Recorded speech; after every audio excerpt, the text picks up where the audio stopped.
be honest. Have you ever had someone stare at you so intensely you felt like they could see straight through your skin?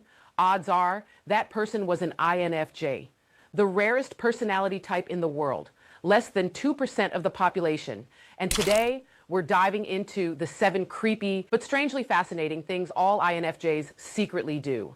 By the end of this video, you'll not only know these eerie INFJ habits, you'll actually see how they come from the same wiring that makes INFJs natural visionaries, healers, and sometimes, let's be honest, total enigmas.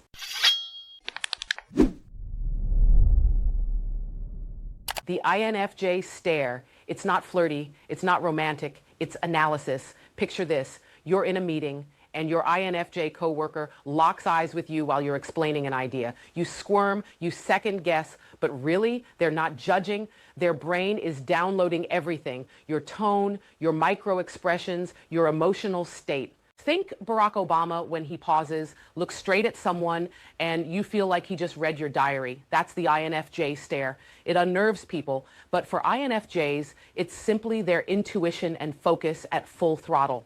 Instead of zoning out with the stare, try saying, "Hey, I'm processing what you just said. I'll give you my read in a second." That turns creepy into caring. Creepy? Yes, but it's also why INFJs see patterns and people so clearly before anyone else.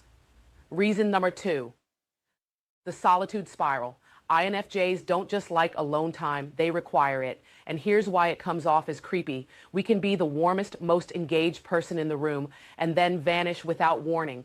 Neuroscience actually backs this up. Introverts show higher cortical arousal. Translation, social time literally fries our circuits. Picture this. Everyone thinks we're thriving at the party, but by hour 3, we're in the bathroom, scrolling poetry, trying to breathe again. So how do you stop people from taking that personally? Simple. Tell them up front, I recharge alone. If I dip early, it's not about you.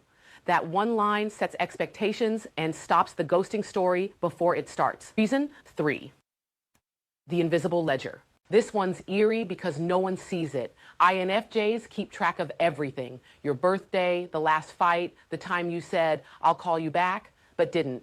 They don't do it to manipulate. It's their empathy cross-wired with memory, always recalling people's names, families, histories while juggling 1,000 things. But if you dismiss that effort, the resentment builds silently until, boom, door slam. You didn't even know you were being measured, but you were. Reason 4, the door. Slam INFJs are warm, loyal, compassionate until they're not. When pushed too far, they vanish. No calls, no texts, no explanations. One day you're in, the next, gone. It's not ghosting in the casual sense, it's a hard reset. Megan Fox once described cutting people out as necessary peacekeeping. That's textbook INFJ. And here's the creepy part. When it happens, it feels like you never existed to them. Cold, final, surgical. Most people think the INFJ door slam is cruelty. Really, it's self-protection in disguise. Action step. Instead of slamming doors immediately, practice soft locks. Say, I need space this week. Let's check back in after that. It preserves safety without total annihilation.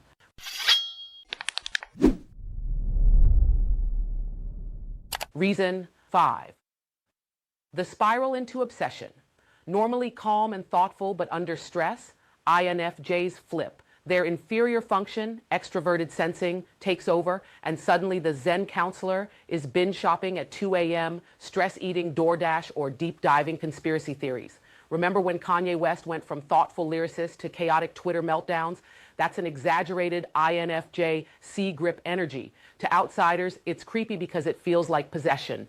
Who is this person? But for INFJs, it's just what happens when too much bottled stress finally leaks out. Schedule one ritual a week that has no purpose. Tell your brain, this is my recharge hour. Reason number 6, the emotional ventriloquist. INFJs don't just empathize with you, they become you. Research on mirror neurons and high affective empathy shows that some people literally feel another person's emotions in their body. INFJs are notorious for this. Creepy? Imagine you're venting about your breakup and your INFJ friend suddenly tenses their jaw and says, "You're not just sad, you're angry he betrayed your trust." They're not guessing, they felt it before you did. It unnerves people because it feels like mind reading when in reality reality, it's their emotional radar hijacking your signals. Other types offer sympathy. INFJs channel your inner dialogue back to you, like a puppet master holding up your own hidden emotions. Therapists like Esther Perel describe this skill as tracking the room. But imagine it outside therapy, on a date, or at work. Suddenly it feels invasive. Reframe, say, I might be projecting. Does this land for you? This keeps your gift from feeling like a violation. Reason number 7. The disappearing double life INFJs often create shadow identities that no one knows about. This comes from what psychologists call compartmentalization.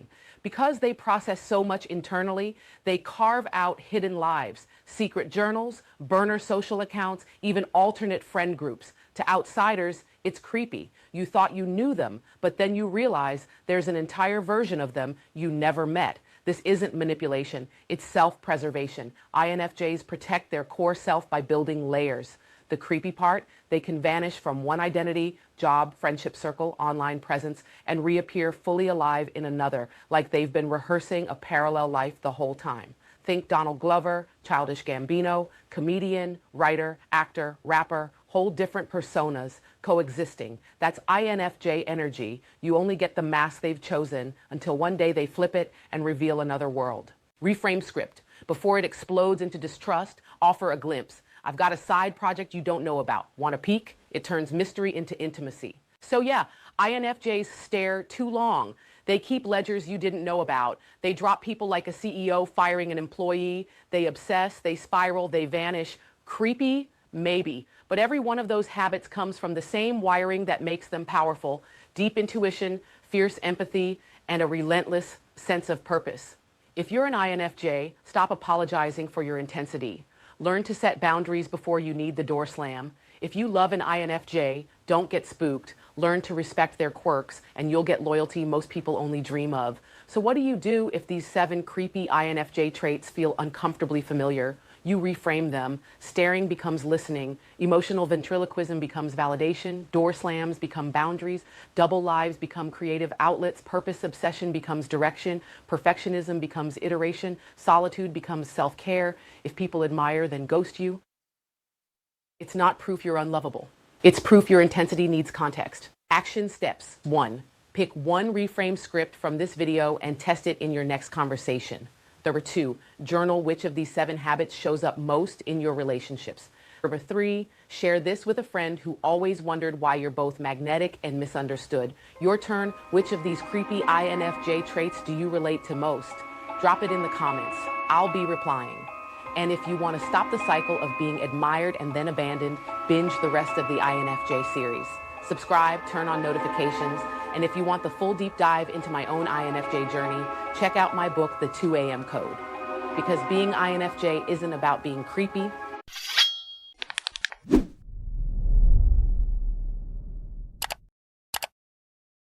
Chapter 2. Are INFJs human lie detectors? Not exactly. Let's break a myth real quick.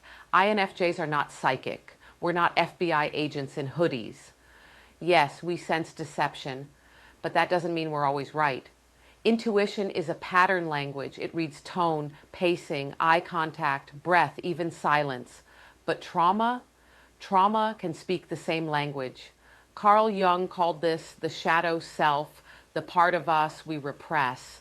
For INFJs, our shadow often involves being the aggressor, being wrong, being too much. So instead of confronting the lie, we hold it.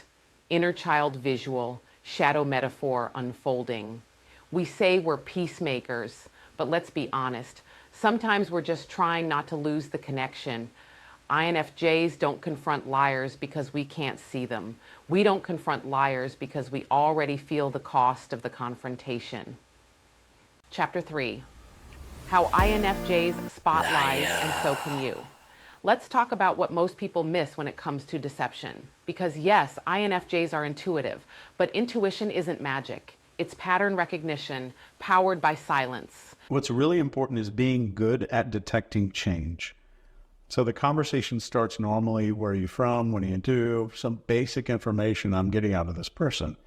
And then we get to the harder questions, and I'm looking for changes to their behavior. Are they answering questions the same way that they were a few minutes ago? Are their eyes moving the same way? Are their fingers doing the same thing? Are they breathing at the same speed? So looking for changes is more important than knowing what behaviors to look for. So if I see a big pile of changes, I can be almost certain that this person is being deceptive without even knowing what I'm really seeing. So getting good at changes is the first and most important thing. So while the average person might just hear what someone says, an INFJ is already picking up what wasn't said and how it didn't land. Here are some of the signs INFJs subconsciously track. And even if you're not an INFJ, once you hear these, you'll start seeing them too. Eye movement shift. You ask a question and their eyes dart up, left, right, away from you, especially during emotional words. This isn't just nerves, it's a split-second attempt to access a different narrative. Their truth isn't flowing, it's being built mid-sentence. Liars rarely keep it simple. They tend to give too much detail, even when no one asked. Why? Because they're filling the space with distraction. They're layering so many breadcrumbs, you forget to follow your gut. That half-second delay. And there's a pause. Not long enough to be suspicious, but just enough for them to manufacture the right answer. That delay, that's where the lie lives. Body disconnection. They're smiling, but their arms are stiff. Their words say, I'm excited, but their posture says, I'd rather be anywhere else. When the upper body and lower body aren't in sync, that's not just awkward energy. It's a nervous system out of alignment with the truth. Energy drop. This is the one INFJs feel first, even before the words begin. The room gets heavy, the tone dips, the vibe shifts. You feel them pull away from emotional congruence, and your gut tightens before you can even explain why. Now here's the part most people miss. None of these alone prove someone's lying. And understanding context and clusters. So context meaning like, oh, this person is crossing their arms. They must be defensive. Well, what if it's 50 degrees outside and they're freezing cold? So there's context that plays in. So then understanding context and then clusters. I'm going to look for not just one behavior. When somebody says, oh, somebody scratched their nose or they touched their face, they're lying, or they looked away for a minute, they're lying. One behavior never indicates deception by itself. It never should. You should always see a cluster of behavior. And sometimes someone's lying and those behaviors aren't there. But for INFJs, they stack up fast. We don't need 100 red flags. We need 2 inconsistencies and a weird silence, and the whole timeline starts glitching in our heads. It's not paranoia, it's presence. Because INFJs don't just listen to people, we listen around people, the body, the pauses, the avoidance, the energy. And once you start noticing those things, you can't unsee them. These aren't INFJ-only tricks. Anyone can learn them. Introversion versus parenting. Chaos. Here's a not-so-secret struggle. Parenting is loud and INFJs are quiet. By definition, introverts recharge by having time alone in a calm environment. But raising kids means noise, mess, and very little solitude, especially in the early years.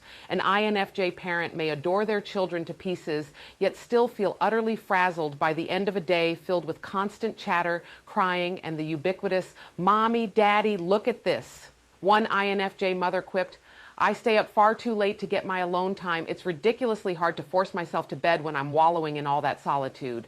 And that's a common INFJ and introvert parent move, stealing quiet hours late at night just to think one uninterrupted thought or read a book in peace. The exhaustion is real. Psychologist Susan Storm describes how introverted parents can feel overstimulated and hypervigilant with young kids, since children demand constant external focus and often shatter any semblance of silence. It's like running a marathon without a water break for an INFJ's energy reserve. The result? Irritability, guilt, why am I so done when I love my kids? And sometimes feeling like a bad parent for craving an hour alone. The key for INFJs is to carve out recharge time without guilt, even if it's a 15-minute early morning ritual with coffee and silence, or trading off childcare with a partner to get an afternoon to oneself. As the saying goes, you can't pour from an empty cup, and INFJ cups need regular refilling with solitude and calm. 4. Perfectionism and high expectations. Remember that judging trait and high idealism? It can morph into perfectionism in the parenting arena. INFJs might put immense pressure on themselves to be the perfect parent, crafting Pinterest-worthy birthday parties while also cultivating a mini Mozart and a future humanitarian. Newsflash, that's impossible, but INFJs will certainly try. They may also hold high expectations for their children's behavior, not in a cold tiger mom way, but because they earnestly believe in their child's potential for goodness and greatness. An INFJ parent might be hard on themselves if their child is struggling. What am I doing wrong? I must fix this, because they feel personally responsible for guiding that young soul. And if the child errs, as all kids do, INFJ might react strongly because it clashes with their vision of raising a principled person. INFJs have high standards and can have very high behavioral expectations for their kids. The challenge is keeping those expectations realistic. Children are messy, noisy, imperfect little humans who will spill juice on your philosophical books and throw tantrums in public. The INFJ parent's lesson is to embrace the chaos and mistakes as part of the journey. Easier said than done for a personality that loves order and meaning. One practical strategy is for INFJs to intentionally practice self-compassion. Allow yourself as a parent to be good enough rather than perfect. And for the kids, remember that letting them fail or be average at times doesn't mean you've failed. It means they're learning and growing authentically. Fun fact, research shows that an authoritative parenting approach, high expectations plus high warmth, actually produces kids who do thrive and behave well, as long as it's balanced with empathy. So INFJs, you're on the right track. Just don't forget to cut yourself and your child some slack on those less than ideal days. 5. Overthinking and worry. As intuitive feelers, INFJs live somewhat in their heads and hearts. They can overanalyze every parenting decision. Did I choose the right school? Am I handling his anxiety correctly? Is that 2 minutes of screen time going to rot her brain? The INFJ mind can be a relentless spinning wheel of, am I doing enough or too much? Because they see so many possibilities and outcomes, they might catastrophize or second guess themselves constantly. This can lead to anxiety and hesitation. Parenting comes with plenty of unknowns, which INFJs meet with both hope and a healthy dose of worry. This overthinking can take the joy out of parenting moments. Instead of playing in the mud with their kid, the INFJ parent might be mentally calculating the emotional pluses and minuses of free play versus structured activities. It helps for INFJs to sometimes step out of analysis mode. Mindfulness techniques or simply engaging in fun sensory activities with their kids, baking cookies, going for nature walks, can pull them out of their swirling thoughts and into the moment. Remember, your intuitive foresight is a gift, but no one can predict or control everything.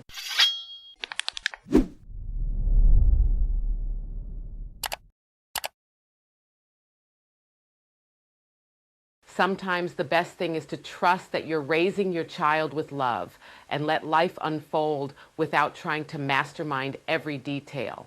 If you're listening to these challenges and thinking, wow, that hits home, know that you're not alone. Even the most nurturing INFJ parent needs a vent session and a nap. How INFJ traits influence their children. We've talked about INFJ parents' empathy, values, and challenges. But what does all this mean for the children who grow up under the care of an INFJ? Every child is, of course, unique, and they have their own personality type, which plays a big role in how they turn out. However, there are some common themes in families steered by an INFJ parent. Here's what research and anecdotal evidence suggest. Perhaps the greatest gift INFJ parents give their children is emotional intelligence.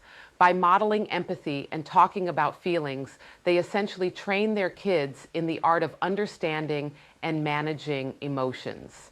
Conversations about how do you think they feel, or why are you upset and how can we fix it, are commonplace in an INFJ household. Over time, this tends to produce children who are kind, caring, and compassionate, the very qualities INFJ parents prioritize. Studies have shown that supportive, warm parenting correlates with higher empathy in children. When a child's own feelings are accepted and heard, they learn to accept and empathize with others. So don't be surprised if the kid of an INFJ is the one who comforts a crying classmate, stands up to bullies, or befriends the lonely child on the playground. They've been raised in an environment that constantly reinforces caring about others matters. In fact, one psychological study notes that children's empathy is positively linked with having authoritative, warm, firm parents, and negatively linked with harsh authoritarian parenting. High empathy, gentle guidance, and the outcome is often a son or daughter who not only can name their own feelings, but also shows concern for the feelings of others. Proud parent moment activated. Secure attachment and confidence. Because INFJ parents are typically so attentive and affectionate, their children often form a secure attachment. Basically, a deep trust that my parent is there for me no matter what. Psychologically, secure attachment in childhood lays the foundation for confidence and healthy relationships later in life. The child of an INFJ likely grows up feeling valued and heard. This security can manifest as quiet confidence. They know they are loved unconditionally, which gives them the courage to explore the world. Also, recall that INFJs encourage independence and critical thinking in their kids.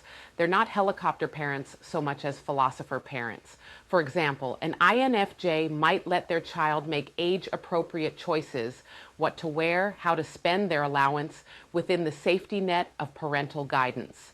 This balance of support and freedom is characteristic of authoritative parenting, which research shows tends to produce self-reliant, confident kiddos. Don't get us wrong, an INFJ's child might be shy or introverted themselves, but internally they often carry a strong sense of self-worth and the secure knowledge that their parent believes in them. A strong moral compass. Growing up with an INFJ parent can sometimes feel like living in a mini ethical society. These kids are often gently coached on values, honesty, kindness, fairness in day-to-day life. Over time, their kids tend to internalize those lessons. Think of it as the INFJ planting seeds of kindness that keep growing. 2. Fostering individuality and potential. INFJs have vivid imaginations. In parenting, this translates to truly seeing each child as a unique individual. An INFJ parent often delights in figuring out what makes my kid tick, and then pouring energy into supporting that. Is little Maya drawing unicorns on every surface? An INFJ parent will fetch the art supplies and sign her up for that drawing class to nurture her creativity. Got a son who's obsessed with bugs? That INFJ dad might be in the backyard teaching him to gently catch and release butterflies. According to MBTI experts, INFJs dream of what each child could be and try to nurture their individual strengths, where children feel safe to be themselves and explore their passions. Many children of INFJ parents later say their mom or dad always understood me or let me pursue my own path, a hallmark of this nurturing, individual-focused style. 3. Affection and warmth.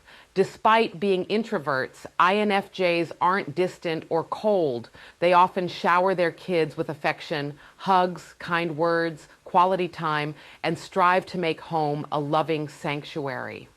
The official Myers-Briggs company describes INFJ parents as very attuned to their child's emotional needs and likely to show a great deal of affection. This warmth has real developmental benefits. Children who grow up with a secure, affectionate bond tend to have higher self-esteem and better emotional regulation. INFJ parents excel using tenderness and encouragement as their go-to tools. If parenting were a video game, an INFJ's energy would be love and empathy. Even when correcting misbehavior, they're more likely to use gentle guidance or moral reasoning than yelling. Picture a mom kneeling to toddler eye level to calmly explain why hitting the cat is not okay. 4. Creative problem solving. When typical parenting strategies fail, leave it to the INFJ's creativity and intuition to save the day. They often approach problems from novel angles. Stuck in traffic with a cranky child. The INFJ mom invents a whimsical storytelling game to turn tears into giggles. Teenager struggling at school, the INFJ dad crafts an insightful analogy comparing grades to levels in a game to spark motivation. That famous INFJ imagination means these parents can think outside the box. Interestingly, brain research suggests that INFJs activate both hemispheres of the brain almost evenly, about 49% left, 51% right, and they tap into a special neural state during problem solving. It's as if their whole brain syncs up to find patterns and solutions, almost like entering a calm supercomputer mode. And the practical upshot, INFJ parents can be remarkably resourceful and insightful in tough parenting moments, whether it's decoding the meaning behind a child's sudden tantrum or devising a personalized bedtime ritual to soothe their anxiety. They trust that gut feeling, which often leads to an imaginative resolution that others might not think of. 5. Moral leadership. INFJs have a strong ethical core, and as parents, they lead by example. They don't just teach empathy and values, they live them. An INFJ parent will apologize to their child when they are in the wrong, demonstrating humility. They'll volunteer with their kids to teach compassion in action, because INFJs place great importance on integrity and caring for others. Studies on parenting styles indicate that a nurturing but principled approach, again, the authoritative style, correlates with positive outcomes in kids. For example, children raised with a mix of warmth and reasonable rules tend to develop strong social skills, confidence, and emotional resilience. INFJ parents hit that sweet spot by being loving mentors and moral guides. The household might have firm rules about honesty, kindness, or responsibility, but they are upheld in a supportive way. This gives kids a solid framework. They know why values matter, not just that mom, dad said so. Down the line, those children are more likely to carry forward those ethical lessons and, yes, possibly become the kind of adults who also agonize over doing the right thing.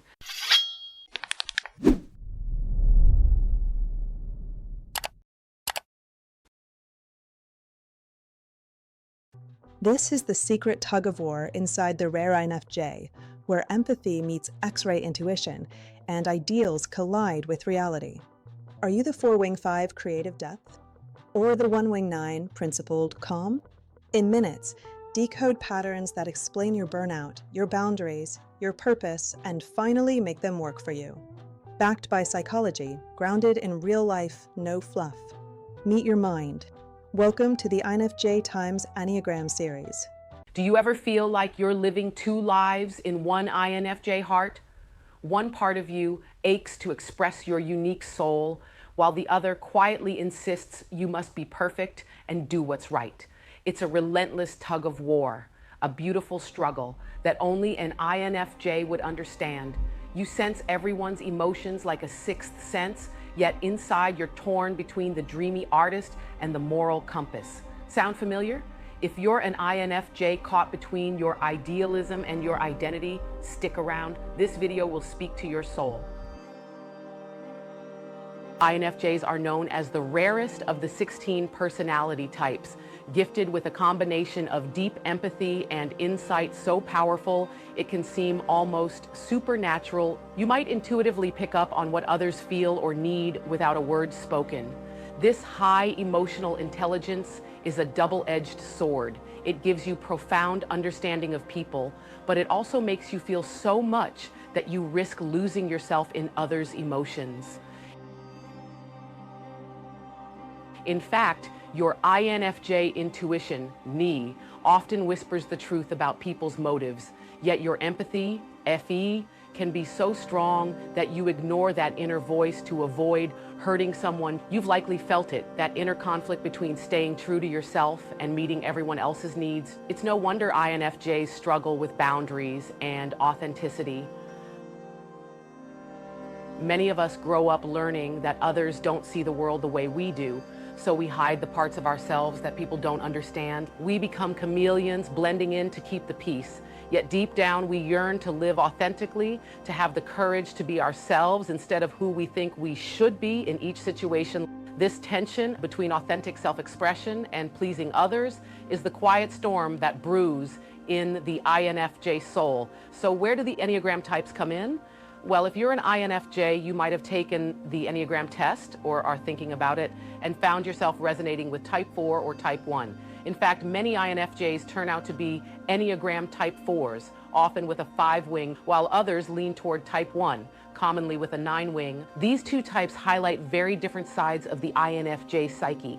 Think of type 4W5, the individualist, as the INFJ's quest for identity and authenticity, and type 1W9, the reformer, as the INFJ's quest for idealism and integrity. We're going to explore both.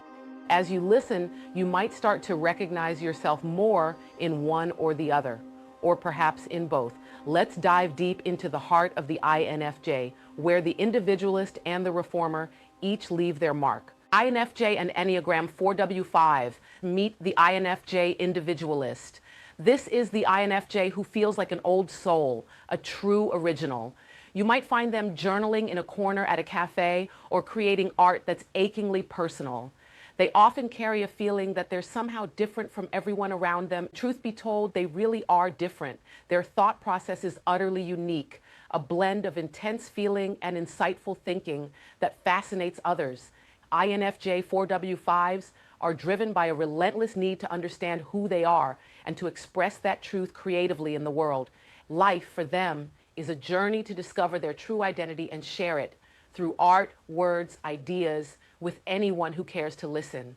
This type of INFJ is often sensitive, introspective, and deeply creative.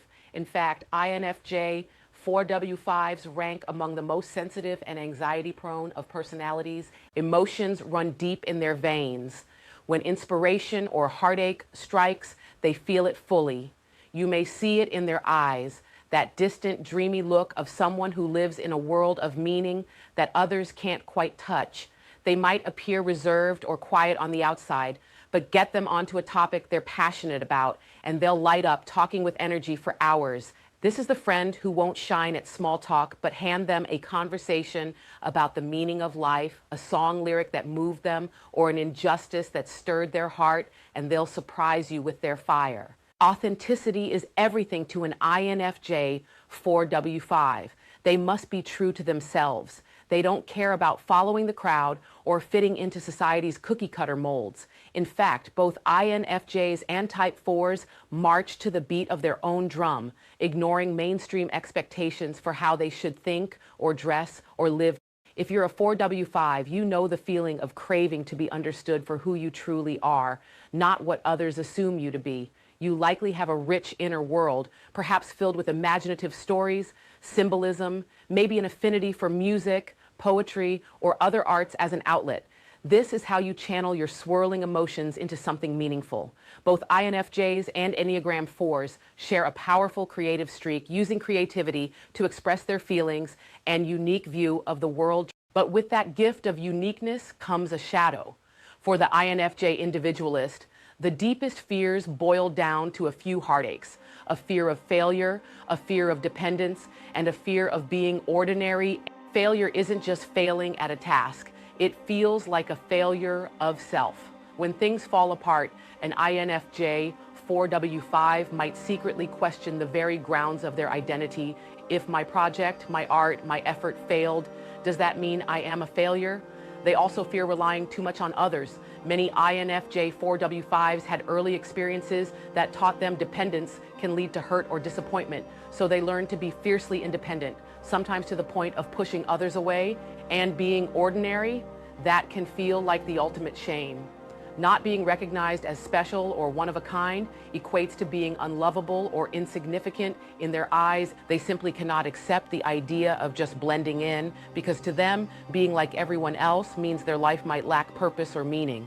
So they strive for the opposite. Core desires of INFJ 4W5s include proving, perhaps quietly, perhaps unconsciously, that they are extraordinary. It's as if they believe that if they can show the world their unique value, then they'll finally earn the love and acceptance they desperately crave. Paradoxically, these fiercely independent souls yearn for an intimate, deep connection with someone who truly gets them. They dream of finding that person, or those few people, to whom they can show their true colors, scars and all, and finally be seen and understood. It's a poignant irony. The people who feel most different often long the most to be accepted for exactly who they are. Internally, the INFJ 4W5 often experiences a push-pull conflict between connection and withdrawal. Imagine an internal dialogue. I want to be seen, but what if they don't like what they see? Better to retreat. They crave authenticity and closeness, but they'll protect their vulnerable heart if those needs aren't met. The Enneagram 5 wing, known as the investigator, adds an intellectual, analytical flavor to this INFJ. It's the part of them that loves knowledge, that might dive into books, research, or abstract theories.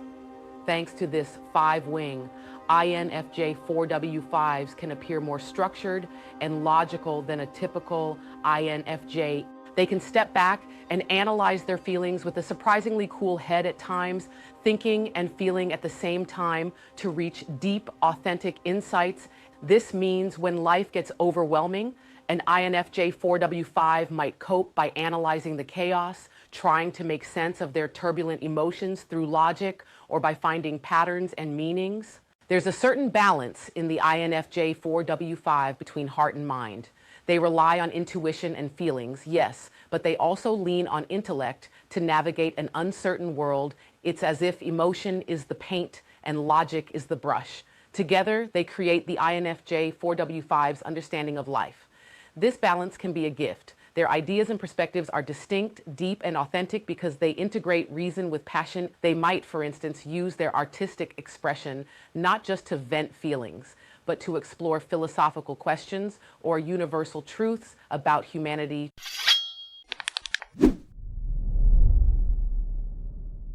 Type 5's influence can also make them a bit more at ease with solitude and complexity. They often have a versatile skill set, picking up knowledge from many different areas and weaving it into creative solutions. Many INFJ 4W5s are multi-talented learners. 1 year deep into psychology, next year teaching themselves guitar, the next starting a blog on spirituality. It's all part of expressing that ever-curious, soulful inner world. Of course, that 5 wing also means sometimes the INFJ 4W5 will withdraw even more than a typical INFJ. They can get lost in their own thoughts, becoming a bit detached or cerebral when stressed. Socially, they often enjoy being alone or with just a tight-knit circle. They're introvert, independent, and private. They guard their time and energy carefully.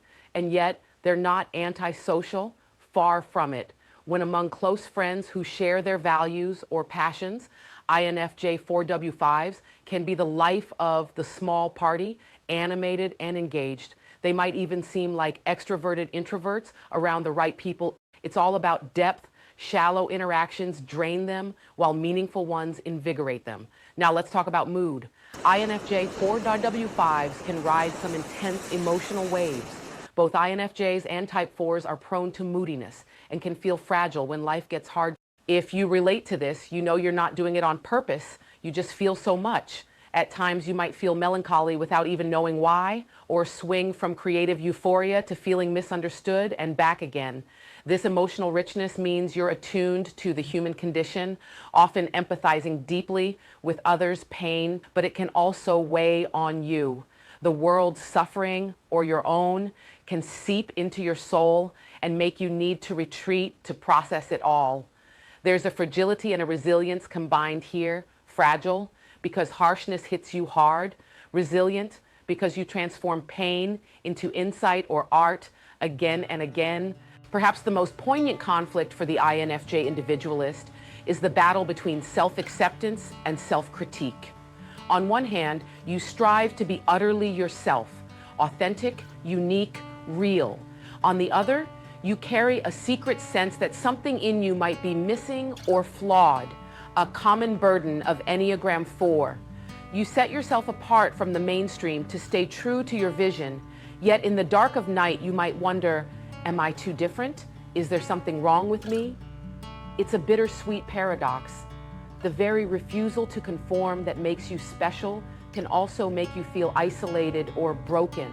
You might look at others who seem content with ordinary lives and wonder why you can't just be like that, why everything in you insists on forging your own path.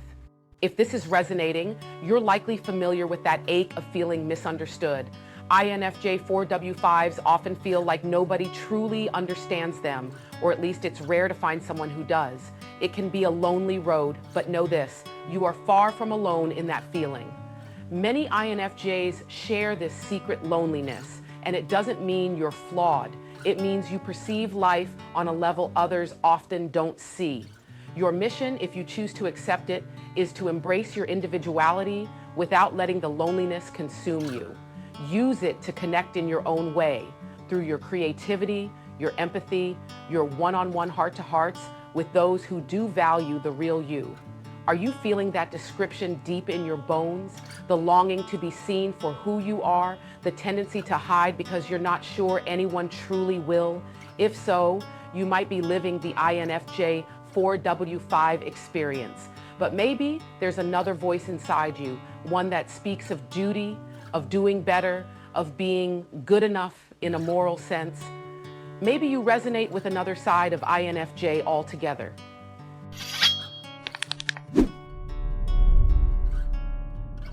Let's explore that, because the INFJ story isn't complete without seeing the other powerful force that might be shaping you. INFJ and Enneagram 1W9, the reformer now. Picture a different kind of INFJ. This INFJ might not be writing poetry by moonlight or openly proclaiming how different they are. Instead, they're the one quietly leading by example, the friend who always tries to do the right thing, the colleague who stays late to ensure everything is done just so because it matters to get it right. This is the INFJ reformer. Here, the INFJ's idealism gets channeled into a drive for goodness, improvement, and justice. INFJ 1W9s are, at their core, idealists and perfectionists. You might resonate with this if you've always felt a need to be the best version of yourself, not for ego, but because you truly want to be a good person. Type 1 is often called the reformer or the perfectionist, and for good reason. If you lean this way, you probably have high standards across the board in your career, your personal life, your treatment of others. You hold yourself to a lofty ideal. Be better, do more, be righteous. The core desire of an INFJ 1W9 is exactly that, to be good and do what is right. You place enormous emphasis on living in line with your values and ethics. Perhaps you've spent nights thinking about what the right choice is in a situation, or you felt deeply fulfilled when you knew you acted with integrity. Hand in hand with this comes the core fear, being seen as morally corrupt or a bad person. Nothing terrifies the INFJ reformer more than the idea that they might be hurting others or doing something fundamentally wrong. You might recall moments from years ago where you said something unkind or made a mistake and it still makes you cringe because it violated your own code of conduct. That inner code is strong. It's your internal compass that you hate to betray.